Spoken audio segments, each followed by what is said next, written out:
Kenapa ya? Hidup orang lain tuh lebih enak daripada hidup gua. Gua punya temen yang tiap hari kerjaannya jalan-jalan terus. Gua punya temen yang doyannya nongkrong aja sama teman-temannya. Banyak gitu kayaknya temennya dia gitu, kata temen gua ini. Terus, dan sebelnya lagi, gua kalau ngeliat temen gua yang HP-nya selalu ganti-ganti. Belum ada setahun HP-nya ganti lagi. Atau gue punya teman yang udah sukses. Dan kenapa ya? Gue kok nggak bisa sesukses dia.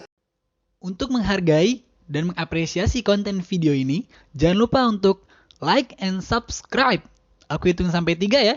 1, 2, 3. Oke? Sudah? Tonton sampai selesai ya. Lanjut. Kadang ya, kita berpikir bahwa hidup orang lain itu perfect banget. Hidup orang lain itu sempurna banget. Hidup orang lain itu lebih daripada hidup kita. Itu lihat dari ketika kita memperhatikan mereka dalam satu frame yang berbeda, teman-teman. Kita melihat teman-teman kita yang hidupnya mewah, sempurna, perfect banget di media sosial. Tapi kita nggak tahu nih, bagaimana hidup dia di real life-nya. Mungkin kalau misalkan lo berpikir ada temen lo yang sukses masuk ke perguruan tinggi negeri, lo nyinyir sama dia, lo nggak tahu sebenarnya betapa kerasnya dia berjuang untuk masuk ke perguruan tinggi negeri tersebut. Atau temen lo nih yang udah dapat kerjaan, wah kerjaannya kayaknya enak banget ya, di-upload di sosmed, sementara lo belum dapat kerjaan. Tapi teman-teman semuanya lo nggak tahu juga, ternyata di balik kerjaannya itu dia ada di posisi yang kerjaannya itu benar-benar berat. Beratnya gimana? Mulai dari rekan kerjanya yang kadang merendahkan dia, teman kerjanya juga yang menjatuhkan dia di depan atasan. Apalagi kalau misalkan lebih parahnya dia sering kena omelan sama atasannya. Dia nggak pernah cerita sama lo, apalagi di post di sosial media. Mungkin ada beberapa orang yang nge-post di sosial media tentang kegundahannya selama dia mendapatkan sesuatu tapi nggak sesuai dengan ekspektasinya. Tapi lo tahu nggak sih, posisi orang yang saat ini lo iriin itu pernah berada di posisi lo.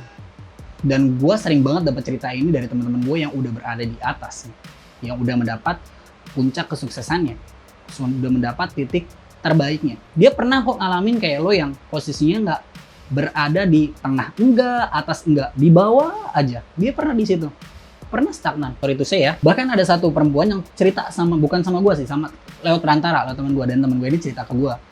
Dia cerita salah satu artis yang bisa dikatakan couple artis lah gitu. Dia suami istri dan syar'i gitu, teman-teman. Dan hidupnya enak banget, kata dia, kata teman gue ini. Bisnis di mana-mana, terus suaminya manggung nyanyi di mana-mana, diundang. Pokoknya enak deh hidupnya, kata dia. Tapi nggak tahu, dia tuh pernah juga berada di bawah. Dia pernah di mana titik ketika si artis ini pernah jadi, maaf ya, pengamen, pernah struggle-nya di jalan gitu. Buat lo yang memang sering iri sama orang lain, please lo kurang-kurangin, kalau bisa lo ilangin. Kenapa? Karena itu akan menghancurkan semangat lo sendiri. Walaupun kita nggak bisa menekan gitu loh tingkat iri yang tinggi. Kenapa? Karena kita berada di circle yang sama. Lo berada di circle teman lo, gue berada di circle teman gue. Yang kadang gue juga suka iri sama teman gue. Tapi gue tekan dengan cara satu hal nih, bersyukur brother, bersyukur sister. Kenapa harus bersyukur? Karena posisi kita saat ini masih banyak orang yang menginginkannya juga. Kalau lu pengen berada di posisi yang sama dengan teman lo, di titik yang memang dia udah nyaman di posisi itu, maka lo harus berikhtiar yang tinggi. Bukan cuma nongkrong doang.